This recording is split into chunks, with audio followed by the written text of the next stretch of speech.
evening! Hello! Hi, Red! You got in early today. Hello! Hello! I hope the BGM's not too loud. I did some tests, but I'm not quite sure. Hi, Roman! Hello! Hi, Pharaoh! Oh my god, so many people! Alright. Alright, chat. Are you tucked in?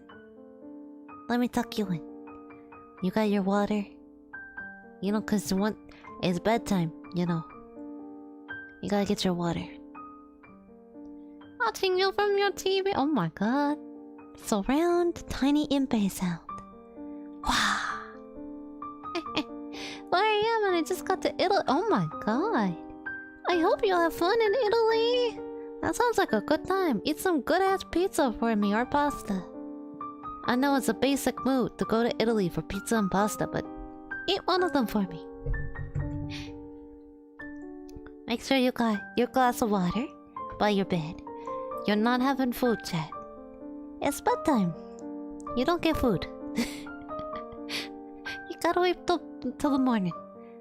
No midnight snack. You're with your dog. Oh, hello, Pupper. Lots of food. Rude. No. You got your... If you have an animal, you need an animal to snuggle with you. Or maybe a stuffed animal, a plushie. That's fine too. Get your blanket, get all wrapped up, get cozy. We're gonna read some fairy tales today.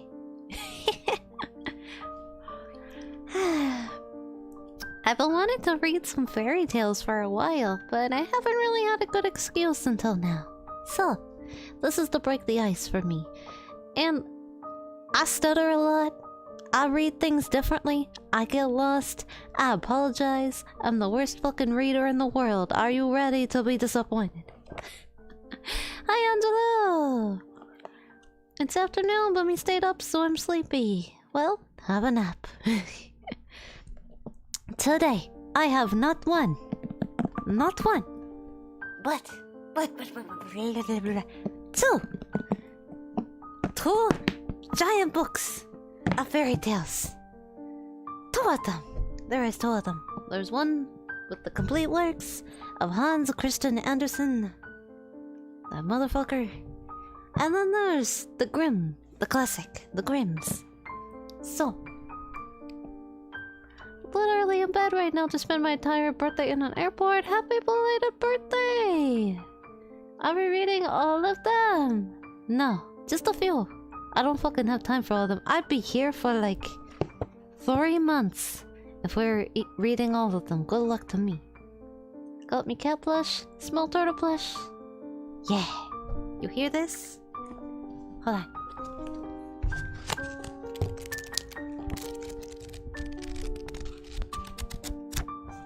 I don't know if you heard any of that, but that was half the book of one book. Half of one book.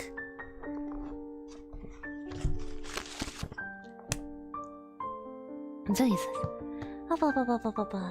Red Bread, also happy birthday. Yeah, happy birthday, Red! We doing this a monthly thing? We could. Do you guys want? Asthma. I don't have proper asthma, I'm sorry.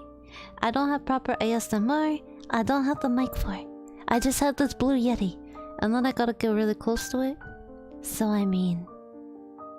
You got some book ASMR though. I don't have the proper setup to like put the mic by my face and also to the book. I'm in my scuffed setup still, so sorry.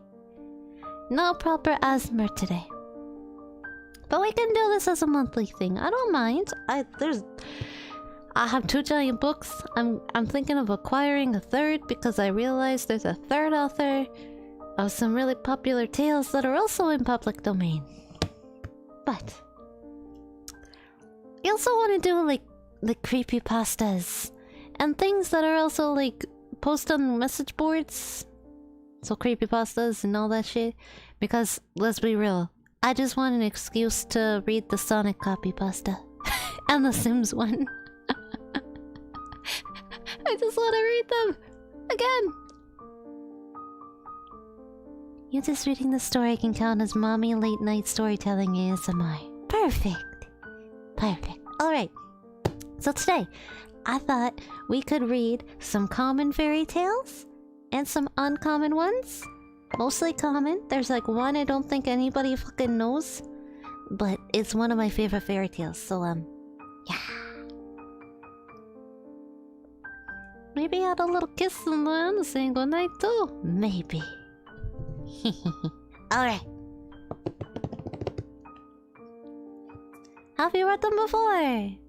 I mean, who doesn't read fairy tales? Who doesn't? Anyways. Putting Mr. Hans aside, we will read. Starting with Grimm's, we will read a few. I actually have a little text for this. Wait a second. There we go. I can actually... I can put up what I'm reading. Okay. I want to open with my number one fairy tale, okay? This is the fairy tale I have read like 20 times in the past 2 years because I love it. I previously had a Grimm's fairy tale book, but I'm realizing as I look in the table of contents, I did not have the complete version before. It lied to me.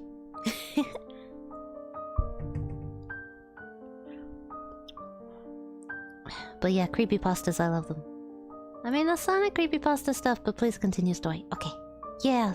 Yeah, no, I've read the Sonic creepypasta twice. I've read the Sims ones twice.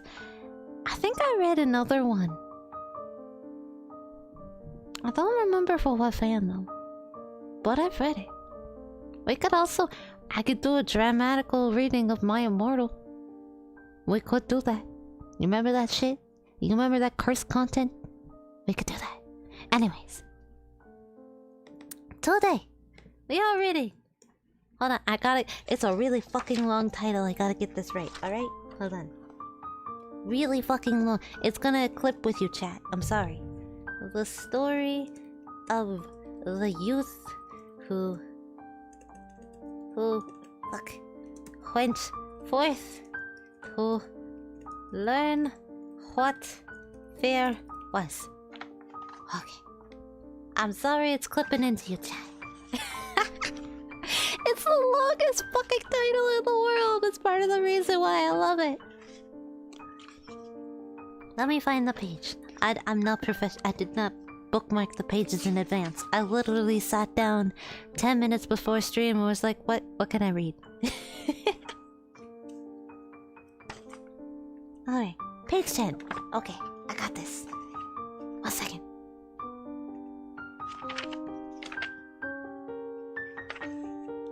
I found it. Alright. The story of the youth who went forth to learn what fear was. A certain father had 2 sons, the elder of whom was smart and sensible, and could do everything, but the younger was stupid, and could neither learn nor understand anything. And when people saw him, they said, "There's a fellow who will give his father some trouble." When anything had to be done, it was always the elder who was forced to do it. But if his father asked him to fetch anything when it was late, or in the nighttime, and the way led through the churchyard, or any other dismal place, he answered, "Oh no, father, I'll not go there. It makes me shudder," for he was afraid. Or when stories were told by the fire at night which made the flesh creep, and the listeners sometimes said, "Oh, it makes us shudder." The younger sat in the corner and listened with the rest of them, and could not imagine what they could mean. "They're always saying, 'It makes me shudder, it makes me shudder.' It does not make me shudder," thought he. "That too must be an art of which I understand nothing." Now it came to pass that his father said to him one day, "Listen to me. You fellow in the corner there, you're growing tall and strong, and you too must learn something by which you can earn your living. Look how your brother works, but you do not even earn your salt." My stray bullet right away, yes.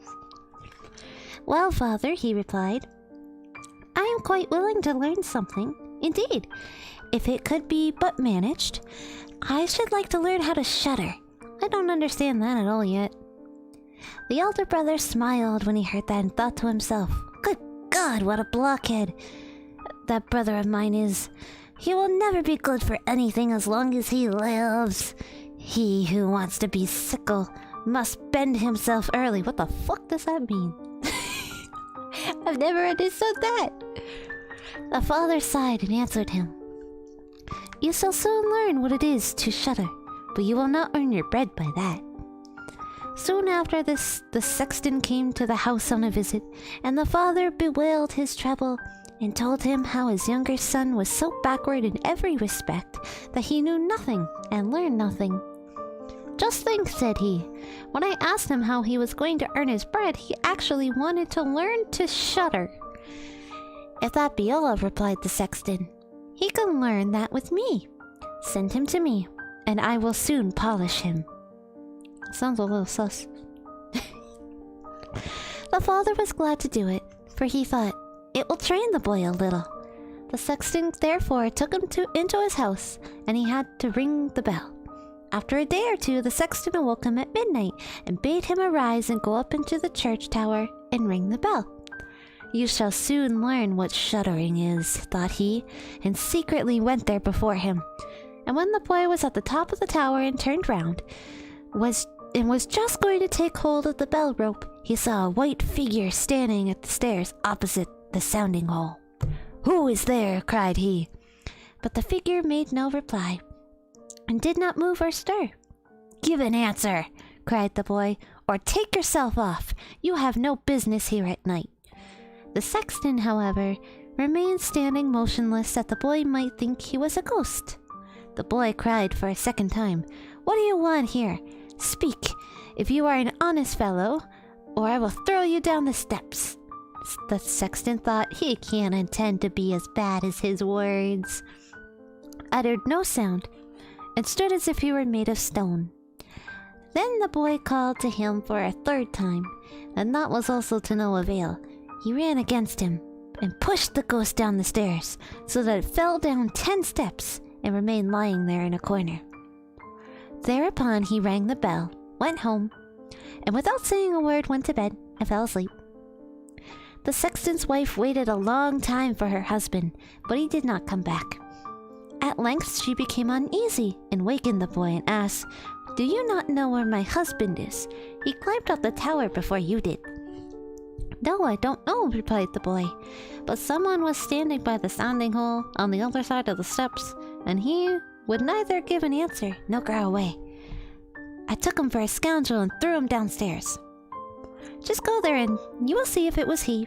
I should be sorry if it were." The woman ran away and found her husband, who was lying moaning in the corner and had broken his leg. She carried him down, and then with loud screams she hastened to the boy's father. "Your boy," cried she, "has been the cause of a great misfortune. He has thrown my husband down the steps and made him break his leg.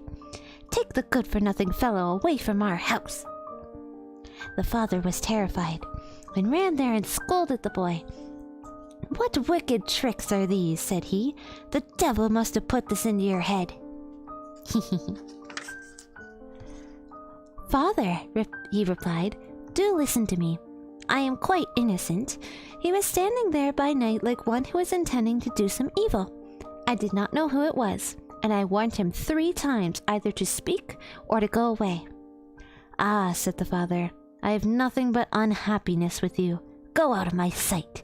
I will see you no more." "Yes, father, right willingly. Wait only until it is day, then I will go forth and learn how to shudder, and then I shall, at any rate, understand one art which will support me." "Learn what you will," said the father. "It is all the same to me. Here are 50 thalers for you. Take these and go into the wide world, and tell no one where you come and who is your father, for I have reason to be ashamed of you." Savage book. Where'd I go? Oh, there I am.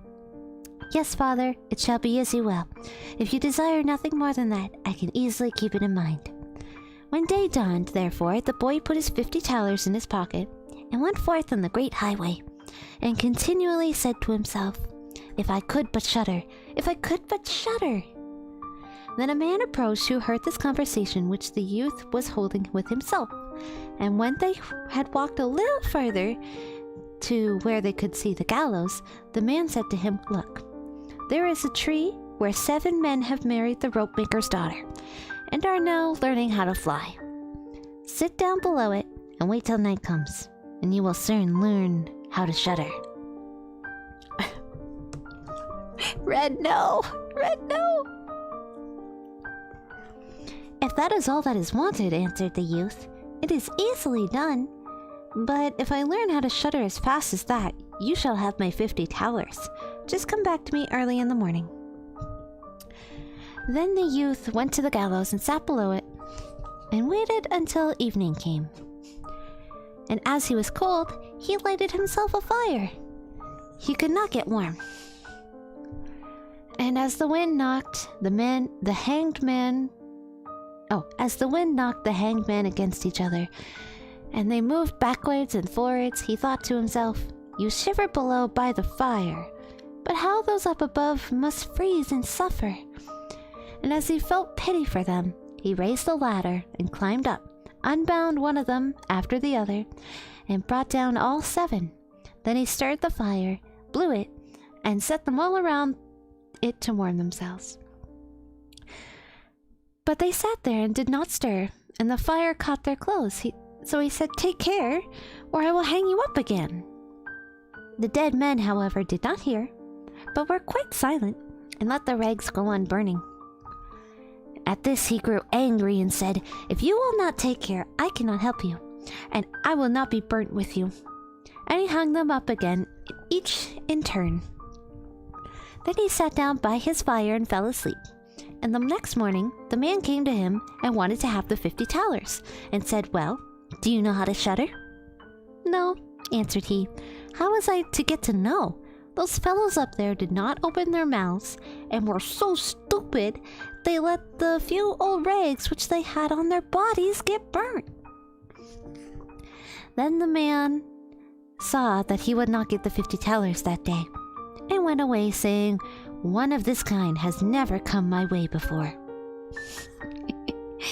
The youth likewise went his way, and once more began to mutter to himself, "Ah, if I could but shudder! Ah, if I could but shudder!"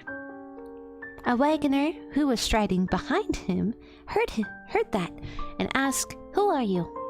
"I don't know," answered the youth. Then the wagoner asked, "From where do you come?" "I know not." "Who is your father?"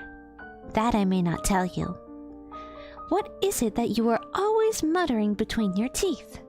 "Ah," replied the youth, "I do so wish I could shudder, but no one can teach me how to do it." "Give up your foolish chatter," said the wagoner. "Come, go with me. I will see about a place for you." The youth went with the wagoner, and in the evening they arrived at an inn where they wished to pass the night. Then at the entrance of the room, the youth again said quite loudly, "If I could but shudder! If I could but shudder!" The host, who heard this, laughed and said, "If that is your desire, there ought to be a good opportunity for you here." "Ah, be silent," said the hostess. "So many inquisitive persons have already lost their lives. It would be a pity and a shame if such beautiful eyes as these should never see the daylight again." "I know, my eyes are quite pretty, aren't they?" But the youth said, "However difficult it may be, I will learn it, and for this purpose I have journeyed forth." He let the host have no rest, until the latter told him that not far from there stood a haunted castle, where anyone could very easily learn what shuddering was, if he would but sleep in it for 3 nights. The king had promised that he who would venture should have his daughter as wife, and she was the most beautiful maiden the sun shone on. Great treasures likewise lay in the castle, which were guarded by evil spirits, and these treasures would be freed, and would make a poor man rich enough. Already many men had gone into the castle, but as yet none had come out again. Then the youth went the next morning to the king, and said if he were allowed, he would watch 3 nights in the haunted castle. The king looked at him, as the youth pleased him. He said, "You may ask for 3 things to take into the castle with you, but they must be things without life." Hello, Women XD! Just woke up. My sis got into a fight and my mom got mad. Oh, I'm sorry. Hopefully these fairy tales make you feel better. Then he answered, "Then I ask for a fire, a turning lathe, and a cutting board with a knife." The king had these things carried into the castle for him during the day. When night was drawing near, the youth went up and made himself a bright fire in one of the rooms, placed the cutting board and knife beside it, and seated himself by the turning lathe. "If I could but shudder," said he, "but I shall not learn it here either." Towards midnight, he was about to poke his fire, and as he was blowing it, something cried suddenly from one corner, "Meow! How cold we are!" "You simpletons!" cried he. "What are you crying about? If you are cold, come and take a seat by the fire and warm yourselves." And when he said that, 2 great black cats came out with one tremendous leap and sat down on each side of him and savagely looked at him with their fiery eyes. After a short time, when they had warmed themselves, they said, "Comrade, shall we have a game at cards?" "Excuse you, Red!" "Flat is justice. You'll see, I'll have boing boing one day." "Why not?" he replied. "But just show me your paws." Then they stretched out their claws. "Oh," said he, "what long nails you have! Wait, I must first cut them for you." Thereupon he seized them by the throats and put them on the cutting board and screwed their feet fast. "I have looked at your fingers," said he, "and my fancy for card playing has gone." Warning for animal death. He struck them dead and threw them out into the water. But when he had made away with these 2, and was about to sit down again by the fire, out from every hole and corner came black cats and black dogs with red-hot chains, and more of them came until he could no longer stir, and they yelled horribly, and got on his fire, pulled it to pieces, and tried to put it out too far. Tried to pull it out, sorry. I went 1 sentence ahead. He watched them for a while, but at last, when they were going too far, he seized the cutting knife and cried, "Away with ye, vermin!" and began to cut them down. Part of them ran away, but the others he killed and threw it into the fish pond. Bing bang boom goes stuff upstairs. Holy shit, what are y'all doing up there?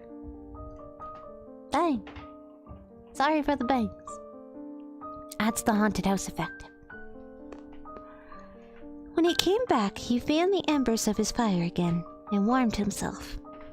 And as he thus sat, his eyes would keep open no longer, and he felt a desire to sleep. Then he looked round and saw a great bed in the corner. "That is the very thing for me," said he, and got onto it. When he was just going to shut his eyes, however, the bed began to move as if it's on its... The bed began to move of its own accord, and went over to the whole of the castle. Went over the whole... Oh my god, I'm starting to not be able to read properly. It's only the first story, holy shit. "That's right," said he, "but go faster."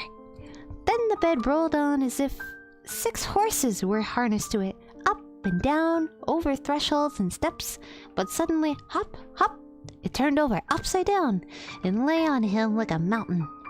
But he threw quilts and pillows up into the air and got out and said, "Now anyone who likes may drive," and lay down by his fire, and slept till it was day.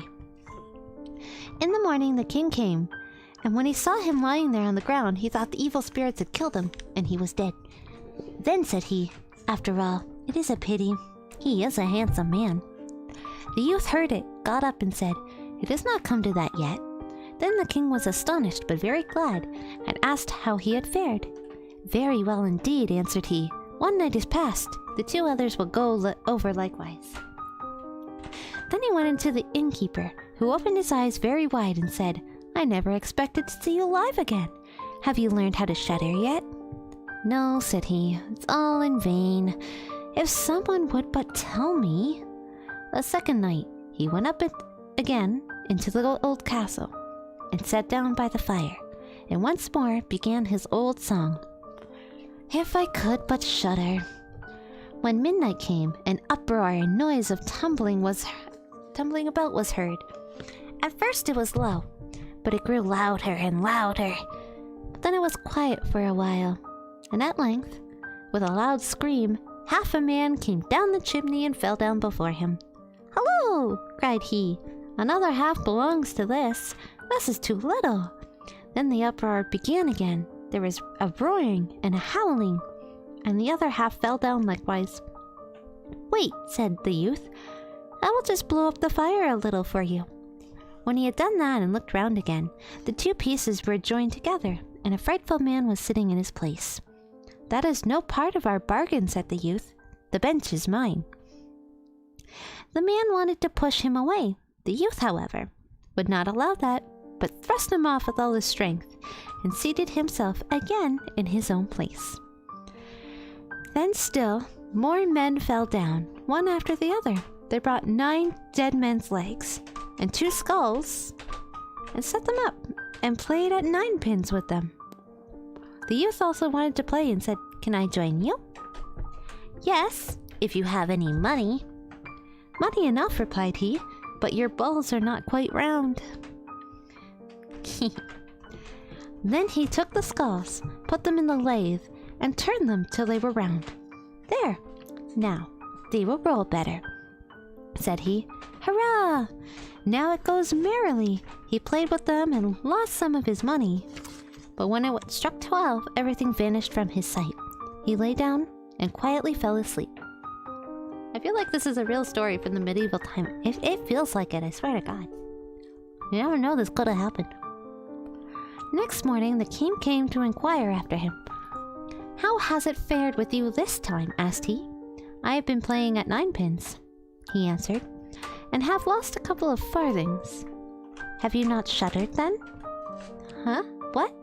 Said he. I have made merry. If I did but know what it was to shudder. The third night he sat down again on his bench, and said quite sadly, If I could but shudder. When it grew late, 6 tall men came in and brought a coffin. Then said he, Ha ha! That is certainly my little cousin who died only a few days ago.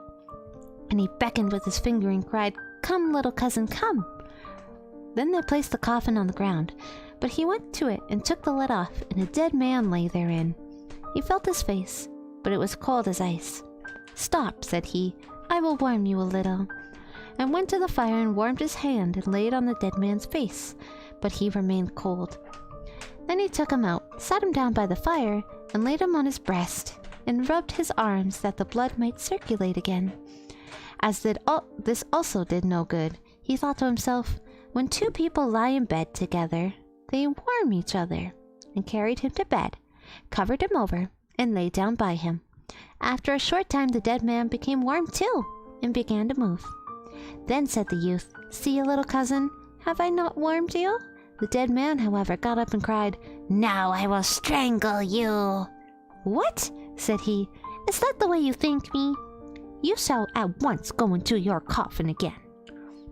And he took him up, threw him into it, and shut the lid. Then came 6 men, and carried him away again. I cannot manage to shudder, said he. I shall never learn it here as long as I live. Then a man entered who was taller than all the others, and looked terrible. He was old, however, and had a long white beard. You wretch, cried he. You shall soon learn what it is to shudder, for you shall die. Not so fast, replied the youth. If I am to die, I shall have to have a say in it. I will soon seize you, said the fiend. Softly, softly. Do not talk so big. I am as strong as you are, and perhaps even stronger. We shall see. said the old man. "If you are stronger, I will let you go. Come, we will try." Then he led him by dark passages to a smith's forge, took an axe, and with one blow struck an anvil into the ground. "I can do better than that," said the youth, and went to the other anvil. The old man placed himself near and wanted to look on, and his white beard hung down. Then the youth seized the axe, split the anvil with one blow, and struck the old man's beard in with it. "Now I have you," said the youth. "Now it is you who will have to die." Then he seized an iron bar and beat the old man till he moaned and entreated him to stop, and he would give him great riches. The youth drew out the axe and let him go. The old man led him back into the castle, and in a cellar showed him 3 chests of gold. "Of these," said he, "one part is for the poor, the other is for the king, the third is yours." In the meantime, it struck 12, and the spirit disappeared. The youth therefore was left in darkness. "I shall still be able to find my way out," said he, and felt about, found the way into the room, and slept there by the fire. Next morning, the king came and said, "Now you must have learned what shuddering is." "No," he answered. "What can it be?" "My dead cousin was here, and a bearded man came and showed me a great deal of money down below, but no one told me what it was to shudder." "Then," said the king, "you have delivered the castle from enchantment, and shall marry my daughter." "That is all very well," said he, "but I still don't know what it is to shudder." Then the gold was brought up, and the wedding celebrated. But however much the young king loved his wife, and however happy he was, he still always said, "If I could but shudder, if I could but shudder." And at last she was angry at this. Her waiting maid said, "I will find a cure for him. He shall soon learn what it is to shudder." She went out to the stream, which flowed through the garden, and had a whole bucket full of gudgeons brought to her. At night, when the young king was sleeping, his wife was to draw the clothes off of him, and empty the bucket full of cold water with the gudgeons in it over him, so that the little fishes could sprawl about him. When this was done, he woke up and cried, "Oh, what makes me shudder so? What makes me shudder so, dear wife? Ah, now I know what it is to shudder." The end. That's one of my favorite stories. It's so stupid. It's so good. This dumbass man doesn't like the spooks because they can't make him scared. And then his frickin' wife throws water at him. It's the best. Take a drink every time you hear the word shudder. Pretty much the drinking game now. He's a little beep. Welcome, Shuffle. Welcome. Alright. Adjusting. Oh. There we go. Little adjustments are made. Story number 1. Woohoo! Okay. What else is next? Oh.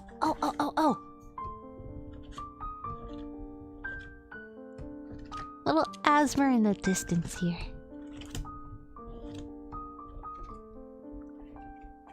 Dead man, dead animals, like what? Yeah, it's fucked up.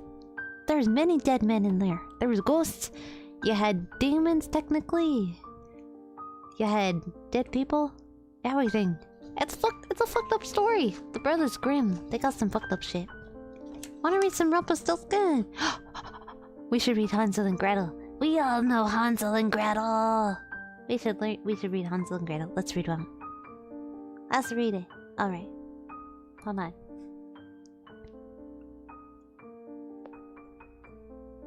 Alright. Let's read Hansel and Gretel.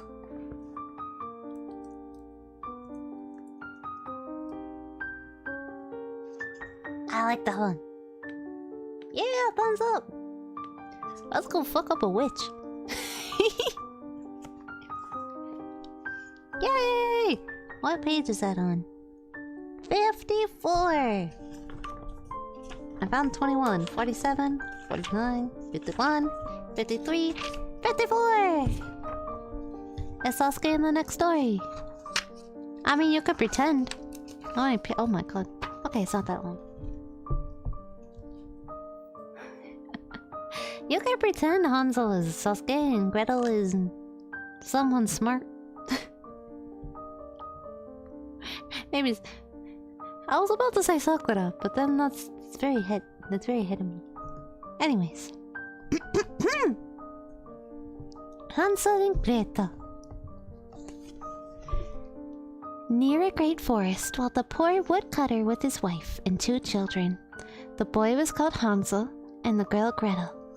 He had little to bite and to break, and when great scarcity fell on the land, he could no longer procure daily bread. Now, when he thought over this at night in his bed and tossed about in his anxiety, he groaned and said to his wife, "What is to become of us? How are we to feed our poor children when we no longer have anything even for ourselves?" "I'll tell you what, husband," answered the wife. "Early tomorrow morning, we will take the children out into the forest, where it is the thickest. There, we will light a fire for them, and give each of them 1 piece of bread. And then, we will go to our work and leave them alone. They will not find their way home again, and we shall be rid of them." "No, wife," said the man. "I will not do that. How can I bear to leave my children alone in the forest? The wild animals would soon come and tear them to pieces." "Oh, you fool," said she. "Then we must all 4 die of hunger. You may as well plan the planks for our coffins." Why is that so hard to say? And she left him no peace until he consented. Bruh, this wife is a murderer for real, for real. "But I feel very sorry for the poor children, all the same," said the man. The 2 children had also not been able to sleep for hunger, and had heard what their stepmother had said to their father. Gretel wept bitter tears and said to Hansel, "Now all is over for us." "Hush, Gretel," said Hansel. "Do not distress yourself. I will soon find a way to help us." And when the old folks had fallen asleep, he got up, put on his little coat, opened the door below, and crept outside. The moon shone brightly, and the white pebbles lay in front of the house glittered like real silver pennies. Hansel stooped and put as many of them in his little pocket of his coat as he possibly could get in. Then he went back and said to Gretel, "Be comforted, dear little sister, and sleep in peace. God will not forsaken us." And he lay down again in his bed. When day dawned, but before the sun had risen, the woman came and awoke the 2 children, saying, "Get up, you sluggards! We're going into the forest to fetch wood." She gave each a little piece of bread, and said, "There is something for your dinner, but do not eat it up before then, for you will get nothing else." Gretel took the bread under her apron, as Hansel had the stones in his pockets. Then they all set out together on the way to the forest. When they had walked a short time, Hansel stood and peeped back at the house, and did so again and again. His father said, "Hansel, what are you looking at there and staying behind for? Mind yourself and do not forget how to use your legs." "Ah, father," said Hansel, "I am looking at my little white cat, which is sitting up on the roof and wants to say goodbye to me." The wife said, "Fool, that is not your little cat. That is the morning sun which is shining on the chimneys." Hansel, however, had not been looking back at the cat, but had been constantly throwing one of the white pebble stones out of his pocket on the road. When they had reached the middle of the forest, the father said, "Now, children, pick up some wood, or pile up some wood, and I will light a fire that you may not be cold." Hansel and Gretel gathered brushwood together as high as a little hill. The brushwood was lighted, and when the flames were burning very high, the woman said, "Now, children, lay yourselves down by the fire and rest. We will go into the forest and cut some wood. When we have done, we will come back and fetch you away." We already know this, but the story is too good, it's true. You know she's a keeper when she murders a couple of people. I keep hearing Hansel instead of Hansel. Who's the other one? Who becomes Gretel? Hansel and Gretel sat by the fire, and when noon came, each ate a little piece of bread, and as they heard the strokes of the wood axe, they believed that their father was near. It was not, however, the axe. It was a branch which he had fastened to the withered tree, which the wind was blowing backwards and forwards. As they had been sitting such a long time, their eyes shut with fatigue, and they fast fell asleep.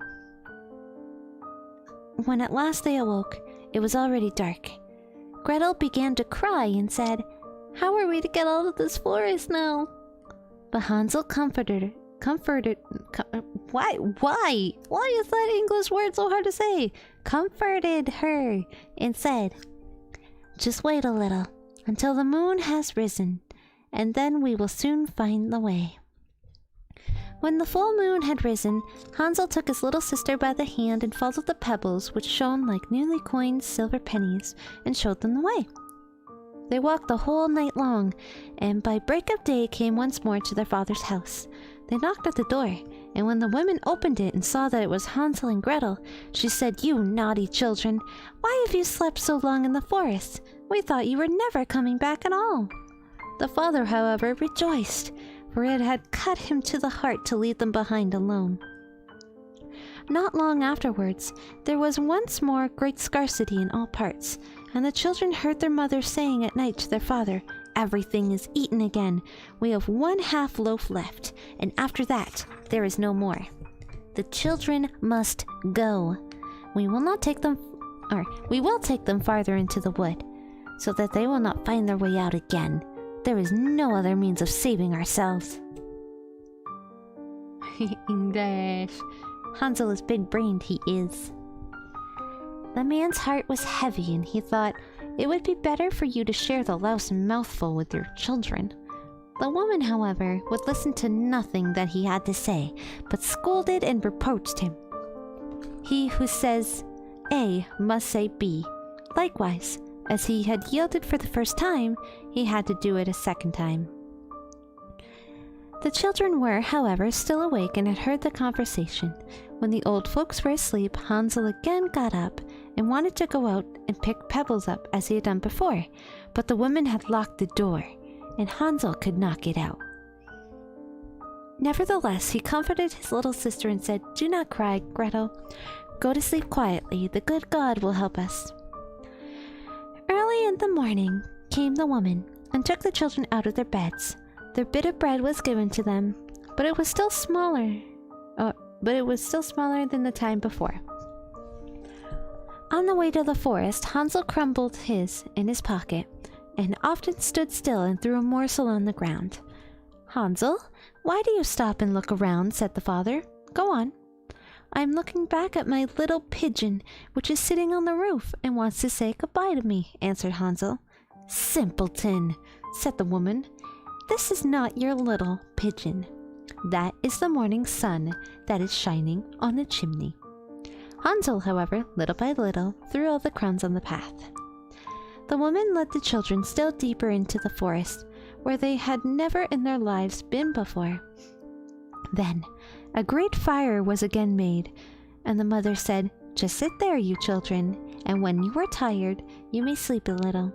We are going into the forest to cut wood, and in the evening, when we are done, we will come back and fetch you away." When it was noon, Gretel shared her piece of bread with Hansel, who had scattered his by the way. Then they fell asleep, and evening came and went, and no one came to the poor children. They did not awake until it was dark night, and Hansel comforted his little sister and said, "Just wait, Gretel, until the moon rises, and then we shall see the crumbs of bread which I have strewn about. They will show us our way home again." When the moon came, they set out, but they found no crumbs, for the many thousands of birds which fly in the woods and fields had picked them all up. Hansel said to Gretel, "We shall soon find the way." But they did not find it. They walked the whole night, and all the next day too, from morning till evening, but they did not get out of the forest, and were very hungry, for they had nothing to eat but 2 or 3 berries, which grew on the ground. And as they were so weary that their legs would carry them no longer, they lay down beneath the tree and fell asleep. Now it was 3 mornings since they had left their father's house. They began to walk again, but they always got deeper into the forest, and if if help did not come soon, they would die of hunger and weariness. When it was midday, they saw a beautiful snow-white bird sitting on a bough, which sang so delightfully that they stood still and listened to it. And when it had finished its song, it spread its wings and flew away before them, and they followed it until they reached a little house, on the roof of which it alighted. And when they came up to the little house, they saw that it was built of bread and covered with cakes, but the windows were of clear sugar. I could go for some sugar candy right now. "We will set to work on that," said Hansel, "and have a good meal. I will eat a bit of the roof, and you, Gretel, can eat some of the window. It will taste sweet." Yeah, that's right. Fill your sister up with sugar and you actually eat the good shit. What the fuck? Hansel reached up above and broke off a little of the roof to try how it tasted, and Gretel leaned against the window and nibbled at the panes. Then a soft voice cried from the room, "Nibble, nibble, gnaw, who is nibbling at my little house?" The children answered, "The wind, the wind, the heaven-born wind." Eat grass. I mean, who knows, around this house the grass might taste like licorice or something. Or fondant. Hey, that's my house! Sorry, Shuffle. It's my house now. And went on eating without disturbing themselves. Hansel, who thought the roof tasted very nice, tore down a great piece of it, and Gretel pushed out the whole of one round window pane and sat down and enjoyed herself with it. Suddenly, the door opened, and a very, very old woman, who supported herself on crutches, came creeping out. Hansel and Gretel were so terribly frightened that they let fall what they had in their hands. The old woman, however, nodded her head and said, "Oh, you dear children, who has brought you here? Do come in and stay with me. No harm shall happen to you." She took them both by the hand and led them into her little house. Then good food was set before them, milk and pancakes with sugar, apples, and nuts. Afterwards, 2 pretty little beds were covered with clean white linen, and Hansel and Gretel lay down in them, and they thought they were in heaven. The old woman who had pretended to be so kind, she was in reality a wicked witch, who lay in wait for children, and had only built the little house of bread in order to entice them there. When a child fell into her power, she killed it, cooked it, and ate it. And that was a feast day with her. Witches have red eyes and cannot see far, but they have a keen scent like the beasts, and are aware when human beings draw near. When Hansel and Gretel came into her neighborhood, she laughed maliciously and said mockingly, "I have them. They shall not escape me again." Early in the morning, before the children were awake, she was already up, and when she saw both of them sleeping and looking so pretty, with their plump red cheeks, she muttered to herself, "That will be a dainty mouthful." Then she seized Hansel with her shriveled hand, carried him into a little stable, and shut him in with a grated door. He might scream as he liked, that was of no use. Then when she went to Gretel, she shook her till she awoke and cried, "Get up, lazy thing! Fetch some water and cook something good for your brother. He is in the stable outside and is to be made fat. When he is fat, I will eat him." Gretel began to weep bitterly, but it was all in vain, and she was forced to do what the wicked witch ordered her. And now the best food was cooked for poor Hansel, but Gretel got nothing but crab shells. Every morning when the woman crept to the little stable and cried, "Hansel, stretch out your finger, that I may feel it if you will soon be fat." Hansel, however, stretched out a little bone to her, and the old woman, who had dim eyes, could not see it, and thought it was Hansel's finger, and was astonished that there was no way of fattening him. When 4 weeks had gone by, and Hansel stayed thin, she was seized with impatience and could not wait any longer. "Now, Gretel," she cried to the girl, "be active and bring some water. Let Hansel be fat or lean. Tomorrow I will kill him and cook him." Ah, how the poor little sister did lament when she had to fetch the water, and how her tears did flow down her cheeks. "Dear God, do help us," she cried. "If the wild beasts in the forest had devoured us, at least we should have died together." Just keep your noise to yourself, said the old woman. Oh, that won't help you at all. Let's eat the witch's cake. Chomp. Chomp the booty.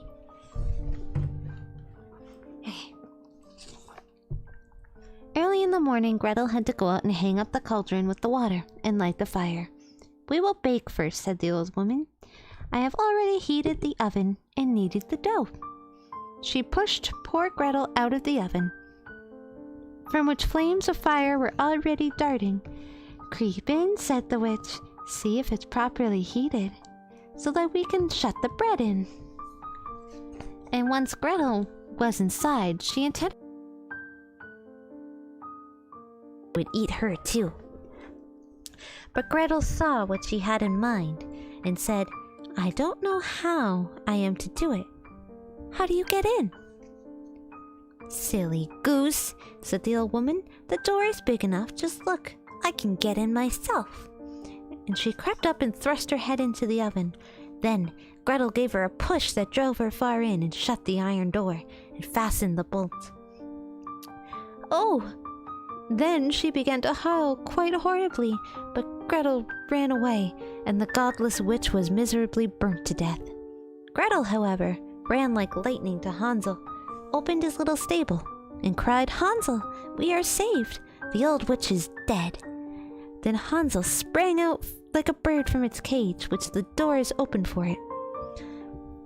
How they did rejoice and embrace each other and dance about and kiss each other. And as they had no longer any need to fear her, they went into the witch's house. And in every corner there stood chests full of pearls and jewels. These are far better than pebbles, said Hansel, and thrust into his pockets whatever could be got in. And Gretel said, I too will take something home with me, and filled her pinafore full. But now we will go away, said Hansel, that we may get out of the witch's forest. When they had walked for 2 hours, they came to a great body of water. We cannot get over, said Hansel. I see no footplank and no bridge. And no boat crosses either, answered Gretel. But a white duck is swimming there. If I ask her, she will help us over. Then she cried, little duck, do you see? Hansel and Gretel are waiting for you. There's never a plank or a bridge in sight. Take us across your back, so wait. This is reminding me of the Hansel and Gretel Witch Hunter movie. Yeah, that's a good movie, actually. I like that movie. The duck came to them, and Hansel seated himself on its back, and told his sister to sit by him. No, replied Gretel, that will be too heavy for the little duck. She shall take us across, one after the other. The good little duck did so, and when they were safely across, and had walked for a short time, the forest seemed to be more and more familiar to them, and at length they saw from afar their father's house. They began to run, rushed into the parlor, and threw themselves into their father's arms. The man had not known one happy hour since he had left the children in the forest. The woman, however, was dead. Gretel emptied her pinafore, until pearls and precious stones ran about the room, and Hansel threw one handful after another out of his pocket to add to them. Then all anxiety was at an end, and they lived together in perfect happiness. My tale is done. See the mouse run. Whoever catches it may make himself a big fur cap out of it.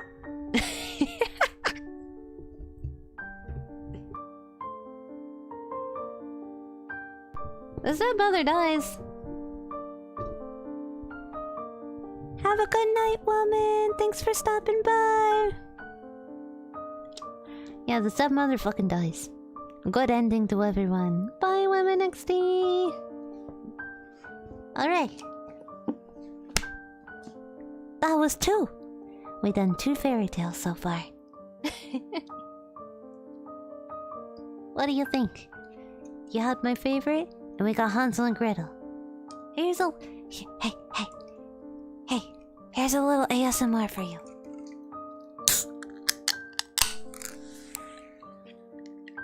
Beautiful. My mouth is so dry.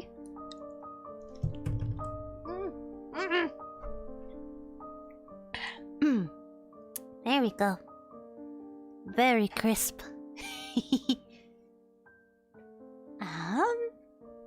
What else should we read? Should we read something from Mr. Anderson before we go? Let's read an Anderson story.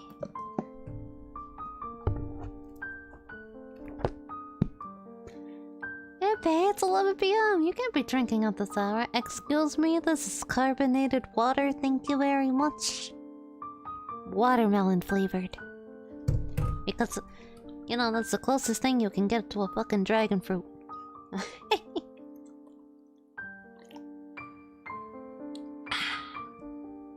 Anyways.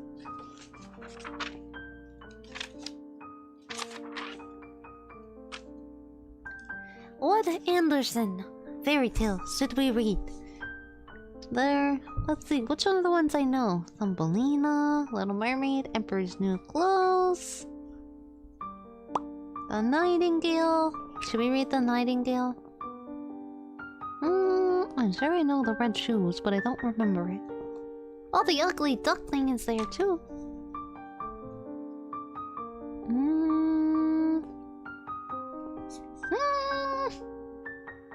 There's a lot. Holy shit, he wrote a lot. Let's do The Nightingale. I haven't read that one in a hot minute. We can do. Or do you want to do Emperor's New Clothes? Which one do you prefer? I'm not familiar with most of these. It's been years. I didn't know they wrote so many fucking stories. I'm gonna be real. I only had the Grimm's fairy tale book, but the one I had did not have all of their works. This one has all of their works.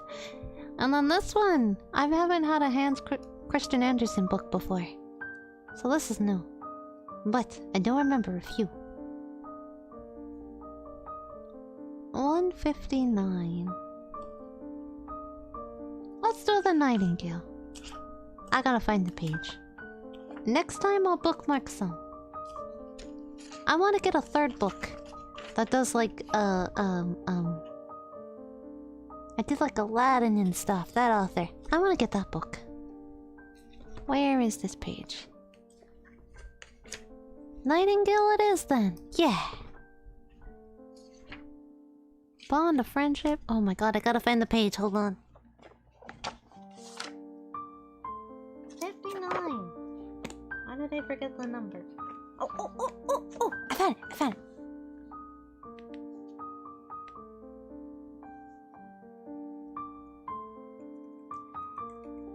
The Nightingale. Whoa! There we go. I wonder how long this one is. About the same length. Okay. The Nightingale. Apparently this was written in 1843. Oh my god. The Emperor of China is a Chinaman, as you most likely know. And everyone around him is a Chinaman too. It's been a great many years since the story happened in China. But that's all the more reason for telling it before it gets forgotten. The Emperor's palace was the wonder of the world. It was made entirely of fine porcelain, extremely expensive, but so delicate that you could touch it only with the greatest of care. You don't want me in that house. I would break that entire fucking house. In the garden, the rarest of flowers bloomed, and to the prettiest ones were tied little silver bells that tinkled so no one could pass by without noticing them. Yes, all things were arranged according to plan in the Emperor's garden, though how far and wide it extended, not even the gardener knew. Even if you walked on and on and on, you came to a fine forest where the trees were tall and the lakes were deep. The forest of the trees. The forest ran down to the deep blue sea, so close that tall ships could sail under the branches of the trees. There we go.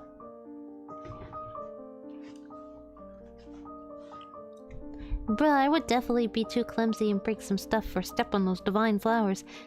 Same. They would kick me out within like an hour.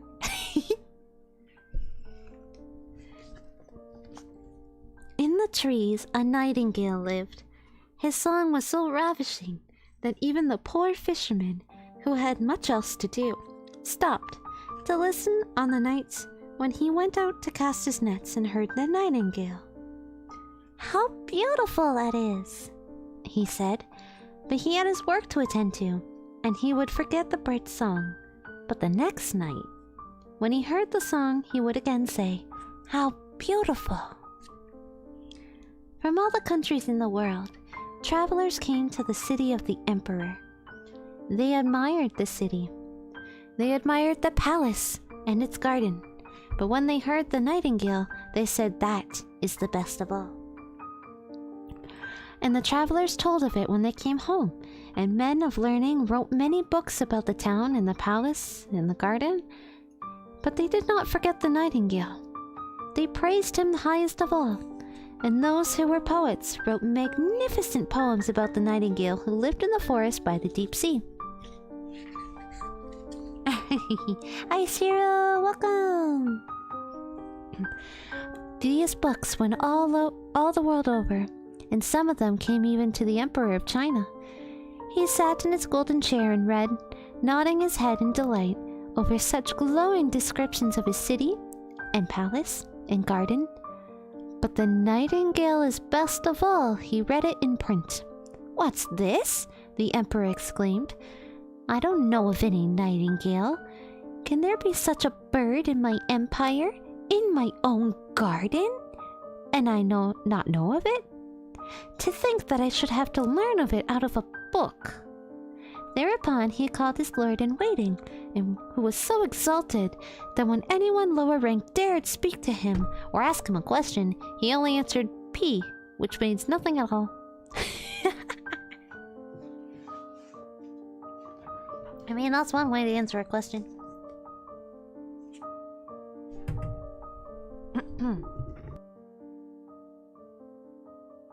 So, "They say there's a most remarkable bird called the nightingale," said the Emperor. "They say it's the best thing in all my empire. Why haven't I been told about it?" "I've never heard the name mentioned," said the lord-in-waiting. "He hasn't been presented at court." "I command that he appear before me this evening and sing," said the Emperor. "The whole world knows my possessions better than I do." "I've never heard of him before," said the lord-in-waiting. "But I shall look for him. I'll find him." "But where?" The lord-in-waiting ran upstairs and downstairs through all the rooms and corridors, but no one he met with had ever heard tell of the nightingale. So the lord-in-waiting ran back to the Emperor and said it must be a story invented by those who write books. "Your Imperial Majesty would scarcely believe how much of what is written in fiction, if not downright black art." "But the book I read was sent to me by the mighty Emperor of Japan," said the Emperor. "Therefore it can't be a pack of lies. I must hear this nightingale. I insist upon his being here this evening. He has my high imperial favor, and if he is not forthcoming, I will have the whole court punched in the stomach directly after supper." "Sing Pei," said the lord-in-waiting, and off he scurried up the stairs, through all the rooms and corridors, and half of the court ran with him, for no one wanted to be punched in the stomach after supper. There was much questioning as to the whereabouts of this remarkable nightingale, who was so well known everywhere in the world except at home. At last, they found a poor little kitchen girl who said, "The nightingale? I know him well. Yes, indeed, he can sing. Every evening I get leave to carry scraps from the table to my sick mother. She lives down by the shore. When I start back, I am tired and rest in the woods. Then I hear the nightingale sing. It brings tears to my eyes. Ah! I spilled my water! Ah! Ah! I spilled my water! I kicked it. Shit.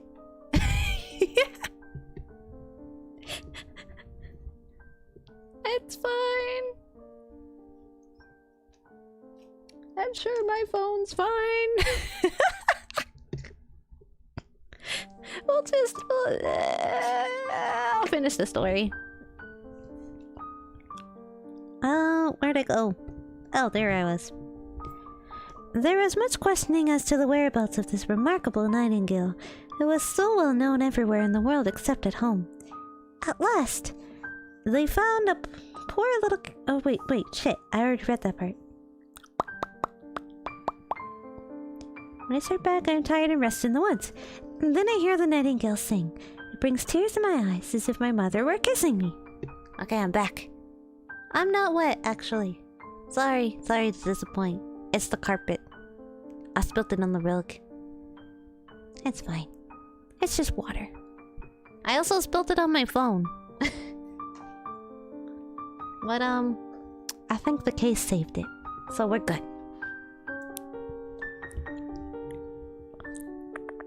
Little kitchen girl, said the lord-in-waiting, I'll have you appointed what the fuck is that word? Scullion. For life. I'll even get permission for you to watch the Emperor dine, if you'll take us to the nightingale who is commanded to appear at court this evening. So they went into the forest where the nightingale usually sang. Half the court went along. On the way to the forest, a cow began to moo. Oh, cried a courtier, that must be it. What a powerful voice for a creature so small. I'm sure I've heard her sing before. No, that's the cow, said the little girl. We still have a long way to go. Then the frogs in the marsh began to croak. Glorious, said the Chinese court person. Now I hear it, like church bells ringing. No, that's the frog, said the little kitchen girl. But I think we shall hear him soon. Then the nightingale sang. That's it, said the little kitchen girl. Listen, listen, and yonder he sits. She pointed to a little gray bird high up in the branches. Is it possible? Said the lord-in-waiting. Well, I never would have thought he looked like that. So unassuming, but he has probably turned pale at seeing so many important people around him.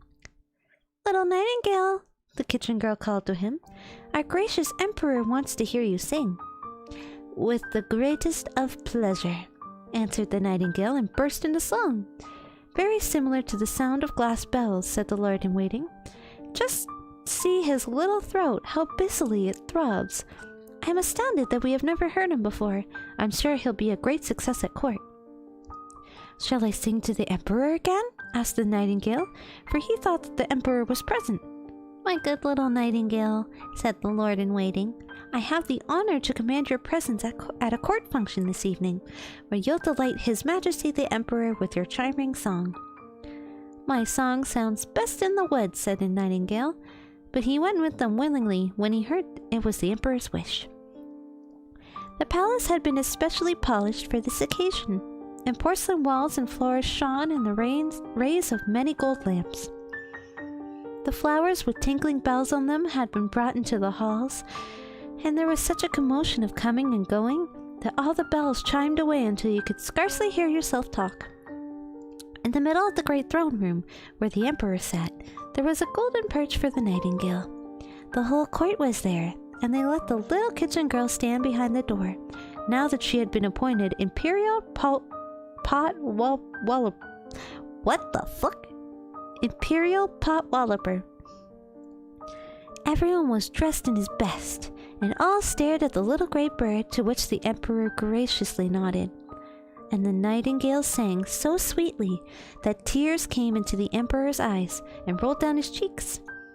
Then the nightingale sang still more sweetly, and it was the emperor's heart that melted. The emperor was so touched that he wanted his own golden slipper hung around the nightingale's neck, but the nightingale declined it with thanks. He had already been amply rewarded. I had seen tears in the emperor's eyes, he said. Nothing could surpass that. An emperor's tears are strangely powerful. I have my reward. And he sang again, gloriously. It was the most charming... What? What is that word? Hold on. Googling. How the fuck do you say that word? I can't even sound it out. What is English? Is it coquetry? Okay, coquetry. Wow, I could fucking sound it out. Okay, you know, it's fine.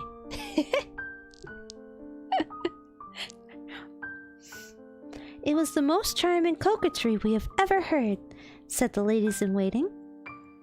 And they took water in their mouths so they could gargle when anyone spoke to them, hoping to rival the nightingale. Even the lackeys and chambermaids said they were satisfied, which was saying a great deal, for they were the hardest to please. Unquestionably, the nightingale was a success. He was to stay at court and have his own cage. He had permission to go for a walk twice a day and once a night. 12 footmen attended him, each one holding tight to a ribbon tied to the bird's leg. There wasn't much fun in such outings. The whole town talked about the marvelous bird, and if two people met, one could scarcely say night before the other said gale, and they would sigh in unison, with no need for words. 11 pork butchers' children were named Nightingale, but not one could sing.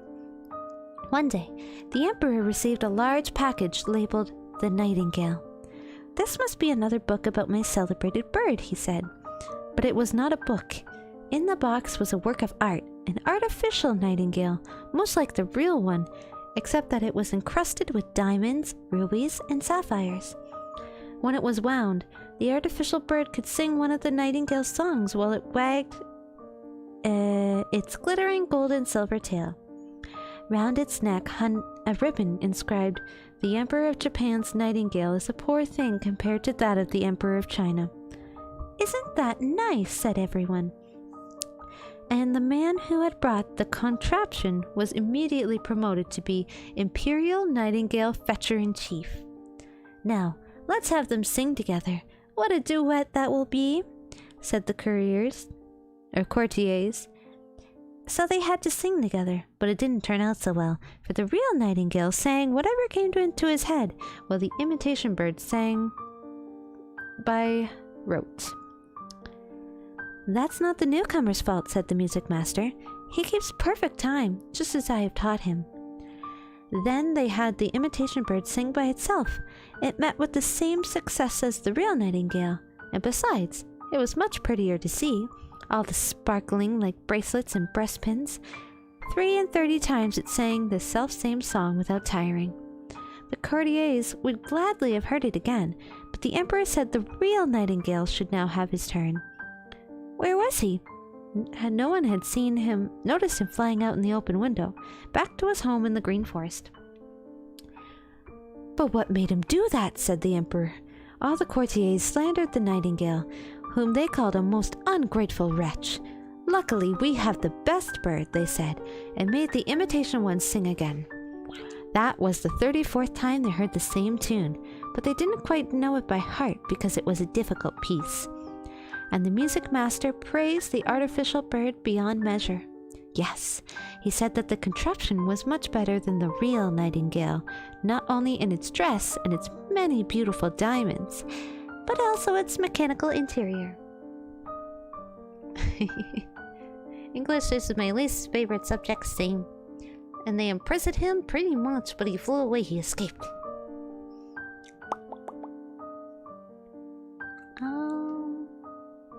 Shit, I lost my place.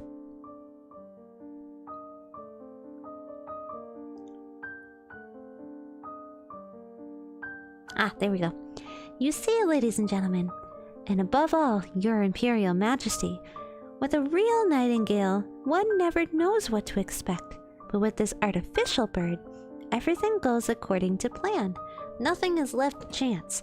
I could explain it and take it to pieces and show how the mechanical wheels are arranged, how they go around, and how one follows the other after another. "Those are our sentiments exactly," said they all. And the music master was commanded to have the bird give a public concert next Sunday.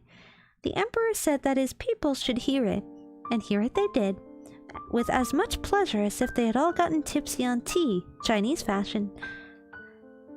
Everyone said, "Oh," and held up the finger we call lickpot and nodded his head. But the poor fisherman who had heard the real nightingale said, "This is very pretty, very nearly the real thing. But not quite. I can't imagine what's lacking." The real nightingale had been banished from the land. In its place, the artificial bird sat on a cushion beside the emperor's bed.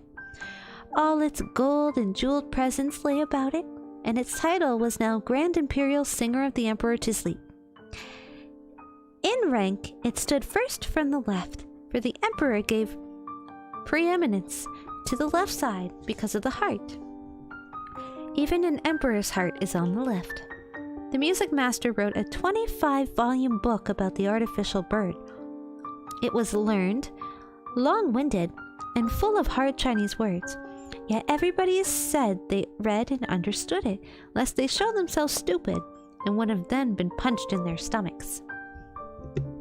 After a year, the emperor, his court, and all the other Chinamen knew every twitter of the artificial song by heart. They liked it all the better now that they could sing it themselves, which they did. The street urchins sang, "Zee zee zee, cluck cluck cluck," and the emperor sang it too. That's how popular it was. But one night, while the artificial bird was singing his best by the emperor's bed, something inside the bird broke with a twang. Whirr! Ah, the wheels ran down, and the music stopped. Out of bed jumped the emperor and sent for his own physician. But what could he do? Then he sent for a watchmaker who conferred and investigated and patched up the bird after a fashion. But the watchmaker said that the bird must be spared too much exertion, for the cogs were badly worn, and if he replaced them, it would spoil the tune. This was terrible. Only once a year could they let the bird sing, and that was almost too much for it. But the music master made a little speech full of hard Chinese words that meant the bird was as good as it ever was. So that made it as good as ever. 5 years passed by, and a real sorrow befell the whole country. The Chinamen loved their emperor, and now he fell ill. Ill unto death, it was said. A new emperor was chosen in readiness. People stood in the palace street and asked the lord-in-waiting how it went with their emperor. "P," he said, and shook his head. Cold and pale lay the emperor in his great magnificent bed. All the courtiers thought he was dead, and went to do homage to the new emperor. The lackeys went off to trade gossip, and the chambermaids gave a coffee party because it was such a special occasion. Deep mats were laid in all the rooms and passageways to muffle each footstep. It was quiet in the palace, dead quiet. But the emperor was not dead yet. Stiff and pale he lay. Yeah,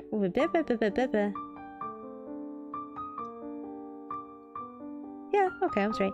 But the emperor was not yet dead. Stiff and pale he lay in his magnificent bed with the long velvet curtains and the heavy gold tassels. High in the wall was an open window through which moonlight fell on the emperor and his artificial bird. The poor emperor could hardly breathe. It was as if something were sitting on his chest. Opening his eyes, he saw it was Death who sat there, wearing the emperor's crown, handling the emperor's gold sword, and carrying the emperor's silk banner. Among the folds of the great velvet curtains there were strangely familiar faces. Some were horrible, others gentle and kind. They were the emperor's deeds, good and bad, who came back to him now that death sat on his heart. "Don't you remember?" they whispered one after another. "Don't you remember?" And they told him of the things that made cold sweat run down his forehead. "No, I will not remember," said the emperor. "Music, music, sound the great drum of China, lest they hear what they say." "Lest I hear what they say." But they went on whispering, and Death nodded, Chinese fashion, at every word. "Music, music," the emperor called. "Sing, my precious little golden bird, sing. I have given you gold and precious presents. I have hung my golden slipper around your neck. Sing, I pray you, sing." But the bird stood silent. There was no one to wind it, nothing to make it sing. Death kept staring through his great hollow eyes, but it was quiet, deadly quiet. Suddenly, through the window came a burst of song. It was the little live nightingale who sat outside on a spray. He had heard of the emperor's plight, and had come to sing comfort and hope. As he sang, the phantoms grew pale, and still more pale, and the blood flowed quicker and quicker through the emperor's feeble body. Even Death listened and said, "Go on, little nightingale, go on." "But," said the little nightingale, "will you give back that sword, that banner, and the emperor's crown?" And Death gave back these treasures for a song. The nightingale sang on. It sang of the quiet churchyard where white roses grow, where the elder flowers make the air sweet, where the grass is always green, wet with the tears of those who are still alive. Death longed for his garden. Out the windows drifted a cold gray mist as Death departed. Thank you," said the emperor. "Little bird from heaven, I know you of old. I banished you once from my land, and yet you have sung away the evil faces from my bed and death from my heart. How can I repay you?" "You have already rewarded me," said the nightingale. "I brought tears to your eyes when I first sang for you. To the heart of a singer, those are more precious than any precious stone. But sleep now, and grow fresh and strong while I sing." He sang on until the emperor fell into a sound, refreshing sleep, a sweet and soothing slumber. The sun was shining in his window when the emperor awoke, restored and well. Not one of his servants had returned to him, for they thought him dead, but the nightingale still sang. "You must stay with me always," said the emperor. "Sing to me only, when you please. I shall break the artificial bird into 1,000 pieces." "No," said the nightingale. "It did its best. Keep it near you. I cannot build my nest here or live in a palace, so let me come as I will. Then I sit on the spray by your window and sing things that will make you happy and thoughtful too. I'll sing about those who are gay and those who are sorrowful. My songs will tell you of all the good and evil that you do not see. A little singing bird flies far and wide to the fisherman's hut, to the farmer's house, and to many other places along off from you in your court. I love your heart better than I do your crown, and yet the crown has been blessed too. I will come and sing to you, if you promise me one thing." "One thing only. All that I have is yours," cried the emperor, who stood in his imperial robes, which he had put on himself, and held his heavy gold sword to his heart. "One thing only," the nightingale asked. "You must not let anyone know that you have a little bird who tells you everything. Then all will go even better." And away he flew. The servants came in to look after their dead emperor, and there they stood, and the emperor said, "Good morning!" The end! Yay! Man, that's some good shit. I want a bird that can sing to me. What the fuck? That sounds amazing. I guess that's kind of where the saying, "a little bird told me." A little bird told me. Hehehe. The emperor said, "Just a prank." It's just a prank, bro. Surprise! Let's see. I wonder how long Thumbelina's or something is. The emperor's new clothes. How long is that? 55. Oh, this one's short. This one's short. Okay. We'll do one more. One more song. Fuck. One more song. One more story. Nightingale, sing me another song. Wait. The Emperor's new clothes. I remember this shit. So we'll do 2 Grims and 2 Andersons. That should be a good stream for you guys. Alright. Last story before I tuck everyone to sleep. Or get you jazzed for the day. I don't know. Whatever time it is, we go by that. Okay.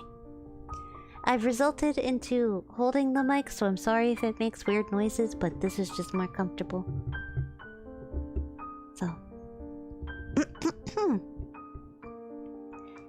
Many years ago, there was an emperor so exceedingly fond of new clothes that he spent all his money on being well dressed.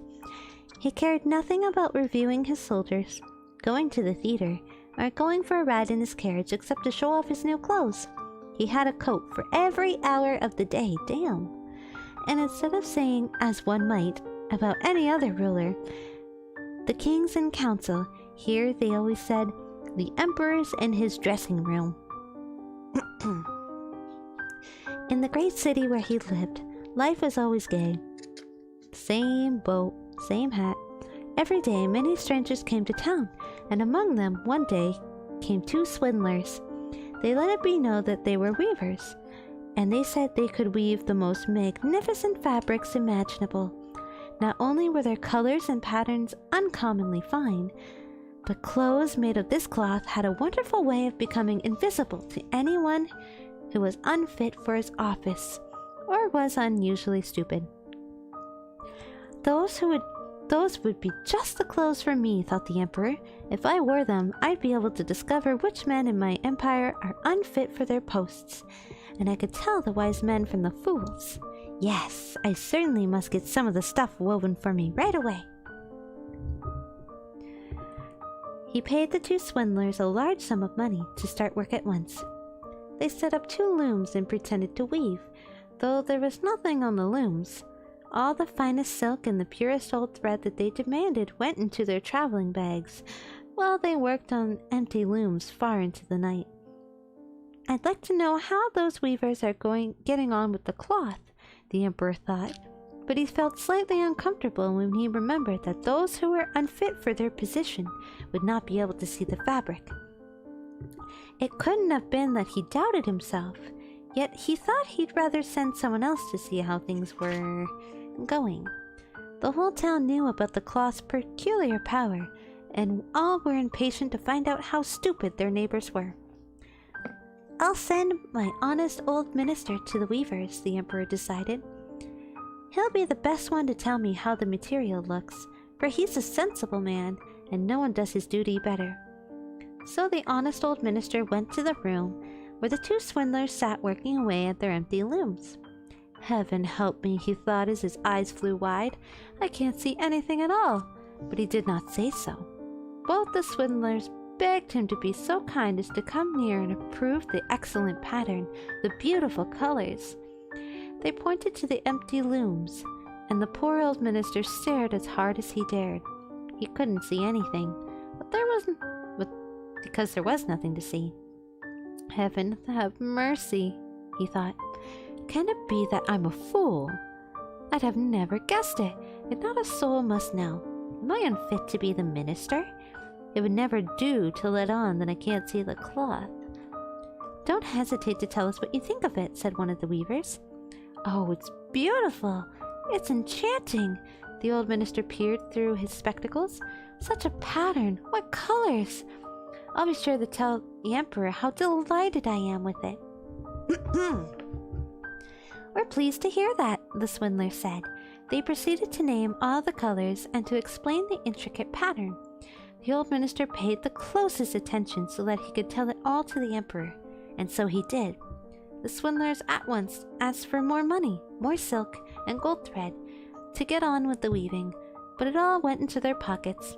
Not a thread went into the looms, though they worked at their weaving as hard as ever. The emperor presently sent another trustworthy official to see how the work progressed and how soon it would be ready. The same thing happened to him that had happened to the minister. He looked and he looked, but there was nothing to see in the looms. He couldn't see anything. Isn't it a beautiful piece of the goods?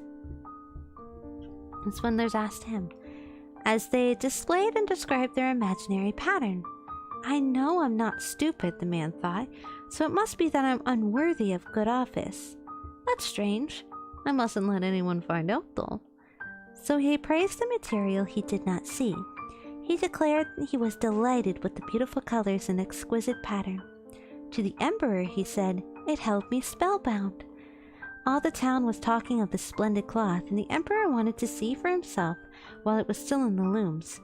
Attended by a band of chosen men, among whom were his 2 old trusted officials, the ones who had been to the weavers. He set out to see the 2 swindlers. He found them, weaving with might and main, but without a thread in their looms. Okay, Impey, I have some work to do. I really wanted to hear this last one, but I have to go. Thanks for the stories. You're welcome. Have a good day. Have a good day. I'll see you next time. Magnificent, said the two duped officials. Just look, Your Majesty, what colors! What a design! They pointed to the empty looms, each supposing that the others could see the stuff. What's this? Thought the Emperor. I can't see anything. This is terrible. Am I a fool? Am I unfit to be the Emperor? What a thing to happen to me of all people. Oh, it's very pretty, he said. It has my highest approval. He then nodded approbation at the empty loom. Nothing could make him say that he couldn't see anything. His whole retinue stared and stared. One saw no more than the other, but they all joined the Emperor in exclaiming, "Oh, it's very pretty!" And they advised him to wear clothes made of this wonderful cloth, especially for the great procession he was soon to lead. Magnificent, excellent, unsurpassed, were bandied from mouth to mouth, and everyone did his best to seem well pleased. The Emperor gave each of the swindlers a cross to wear in his buttonhole, and the title of Sir Weaver. Before the procession, the swindlers sat up all night and burned more than 6 candles to show how busy they were finishing the Emperor's new clothes. They pretended to take the cloth off the loom. They made cuts in the air with huge scissors, and at last they said, "Now, the Emperor's new clothes are ready for him." Then the Emperor himself came with his noblest noblemen, and the swindlers each raised an arm as if they were holding something. They said, "These are the trousers, here's the coat, and this is the mantle," naming each garment. All of them are as light as a spider web. One could almost think he had nothing on, but that's what makes them so fine. Exactly, all the noblemen agreed, though they could see nothing, for there was nothing to see. "If your Imperial Majesty will condescend to take your clothes off," said the swindlers, "we will help you with your new ones here in front of the long mirror." The Emperor undressed, and the swindlers pretended to put his new clothes on him, one garment after the other.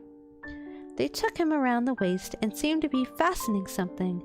That was his train, as the Emperor turned round and round before the looking-glass. "How well Your Majesty's new clothes look! Aren't they becoming?" he heard on all sides.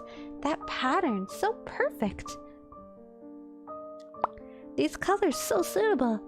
It is a magnificent outfit." Then the Minister of Public Processions announced, "Your Majesty's canopy is waiting outside." "Well, I'm supposed to be ready," the Emperor said, and turned again for one last look in the mirror. "It is a remarkable fit, isn't it?" He seemed to regard his costume with the greatest interest. The noblemen who were to carry his train stooped low and reached for the floor as if they were picking up his mantle. Then they pretended to lift and hold it high. They didn't dare admit they had nothing to hold. So off went the Emperor in procession under his splendid canopy. Everyone in the streets and the windows said, "Oh, how fine are the Emperor's new clothes! Don't they fit him to perfection? And see his long train?" Nobody would confess that he couldn't see anything, for that would prove him either unfit for his position or a fool. No costume the Emperor had worn before was ever such a complete success. It's like being read bedtime stories. It pretty much is. That's why I put a little moon. That's why it's the night sky. It's a bedtime story now. "But he hasn't got anything on," a little child said. "Do you ever hear such innocent prattle?" said his father, and one person whispered to another what the child had said. "He hasn't anything on. A child said he hasn't anything on." "But he hasn't got anything on," the whole town cried at last. The Emperor shivered, for he suspected they were right, but he thought, "This procession has got to go on." So he walked more proudly than ever, as his nobleman held high the train that wasn't there at all. The end. A dude walked naked down his street. He fucking walked naked, and everyone's like, "Oh shit, he got no clothes." He's like, "You know what? I'm working it. This is the new fashion. New fashion underwear. That's it."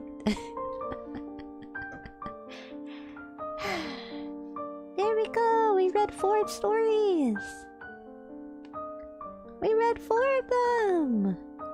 And now, it's time to tuck my implings into bed.